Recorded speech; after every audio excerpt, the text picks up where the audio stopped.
오늘은 많은 분들이 기다려주신 나싱의 새 완전 무선 이어폰 고급 버전 나싱 이어를 리뷰해 보겠습니다. 이어는 나싱이 벌써 세 번째로 내놓는 완전 무선 이어폰입니다.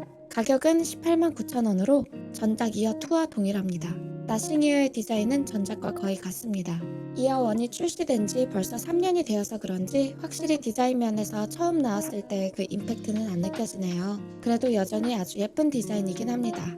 외관은 아주 감각적이고 이어버드의 착용감도 좋은 편이라 크게 지적할 만한 부분은 없는데요. 다만 제가 선택한 블랙 색상의 경우 지문과 유분이 매우 잘 묻는 재질이라 조금 아쉬웠습니다. 또 한 가지 아쉬운 점은 예쁜 크래들 케이스가 없다는 점입니다. 이어 시리즈의 크래들 외부가 투명한 재질이다 보니 흠집이 잘 나서 예쁜 디자인을 깨끗하게 유지하려면 별도의 케이스가 필수인데요. 시중에 판매되는 실리콘 케이스들은 퀄리티가 많이 떨어지거나 이어의 아름다운 디자인을 가려버립니다. 나싱에서 고퀄리티 투명 TPU 케이스를 만들어주면 좋겠습니다. 나싱의 홍보 문구에 본인들이 사운드를 마스터했다고 쓰여 있어 나싱 이어 소리가 참 궁금했는데요. 안타깝게도 나싱은 아직 사운드를 좀 더 공부해야 할 것 같습니다. 우선 이어A에 이어서 이번에도 좌우 편차가 있었습니다. 그리고 이어는 모드별 소리 차이도 있는데요. 가장 많이 사용하실 ANC 높음 상태의 EQ는 기본인 밸런스드 기준으로 평가해 보겠습니다. 일단 나싱 이어 사운드의 전체적인 성향은 요즘 해외 리뷰어들이 미는 최신 스타일인 DF 틸트 성향입니다. 전체적으로 플랫한데 저음에서 고음으로 완만하게 떨어지는 틸트 스타일에 하만식 저음을 조금 붙였습니다. 소리의 밸런스가 잘 잡혀 있으면서도 편안한 스타일입니다. 그런데 전체적으로 무난하게 괜찮기는 하지만 저음과 고음이 다 부족해서 듣는 재미가 적었습니다. 조금 힘없고 무미건조한 느낌이랄까요? 물론 부족한 저음은 저음 강화 기능을 쓰면 해결됩니다. 저음 강화를 1단계나 2단계로 맞추면 하만 타겟에 가까운 저음이 되며 좋아집니다. 그러나 고음의 경우 개선이 쉽지 않습니다. EQ로 보정은 가능한데 이어의 사용자 EQ는 전체적인 볼륨을 6dB이나 낮춰버려서 안 쓰는 것이 좋습니다. 기본값인 밸런스드 외에 다른 프리셋 EQ도 특성이 별로라 그냥 밸런스드로 두는 것을 추천합니다. 맞춤형 사운드 기능도 이상하게 작동해서 끄는 것이 좋습니다. 그래서 제가 찾아낸 최적의 세팅은 기본 밸런스드 EQ의 저음 강화 1단계입니다. 이에 맞춘 이어의 소리는 고음이 조금 시원시원하게 뻗지는 못하지만 그런대로 괜찮게 들립니다. 참고로 다른 분들 유튜브 리뷰를 보면 이어 A와 이어 소리가 같다는 분들도 계시던데요. 둘의 소리는 확실히 다릅니다. 이어 A가 더 저음형이고 이어는 밸런스 타입입니다. 이어 A에 비해 이어는 저음이 약간 더 적고 고음은 더 나와주죠. 그래서 이어가 이어 A보다 좀 더 깔끔하고 담백합니다.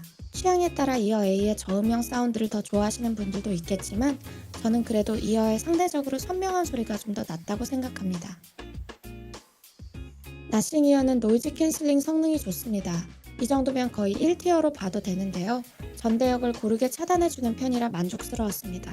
나싱이 홍보하는 노캔 성능 수치는 이어와 이어 A가 같아 보이지만 실제로는 이어의 노캔 성능이 더 좋았습니다. 주변 소리 듣기 성능은 에어팟 프로 같은 최상급 성능은 아니지만 버즈2 프로에 견줄 만한 수준으로 꽤 괜찮습니다. 다만 이어의 ANC 성능에는 큰 문제가 있었는데 바로 윈드 노이즈입니다. 바람이 많이 부는 날에는 윈드 노이즈가 많이 거슬릴 정도로 커서 아쉬웠습니다. 이 점이 바로 제가 나싱 이어를 주력 이어폰으로 쓰지 않게 된 가장 큰 이유였습니다.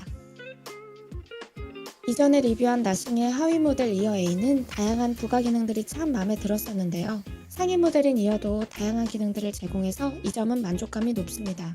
블루투스 버전은 5.3으로 최신 버전이고 실사용 시 끊김이 거의 없었습니다.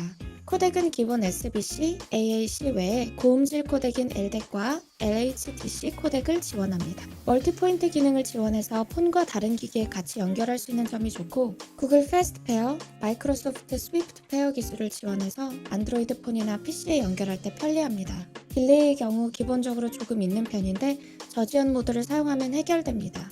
마이크 통합 품질도 좋은 편입니다. 마이크 3개를 쓰고 통화 마이크와 공기 흐름을 개선했다고 하는 설명처럼 실제 통합 품질 성능이 괜찮았습니다. 그리고 착용 감지나 착용 테스트 등의 기능 역시 빠짐없이 지원하고요. 이어 A와 달리 무선 충전 기능을 지원하는 것도 좋습니다.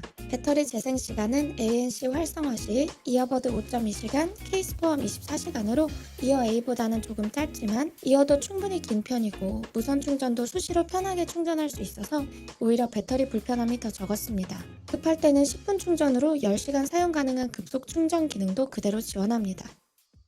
이렇게 나싱 이어에 대해 알아보았습니다. 나싱 이어는 하위 모델인 이어 A보다 확실히 더 성능이 좋긴 합니다.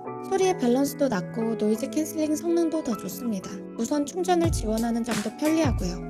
하지만 아쉬운 고음 성능과 윈드 노이즈가 발목을 잡네요. 특히 윈드 노이즈 때문에 대중교통에서까진 괜찮은데 야외에서 이어폰을 주로 쓰시는 분이라면 차라리 이어 A가 낫습니다.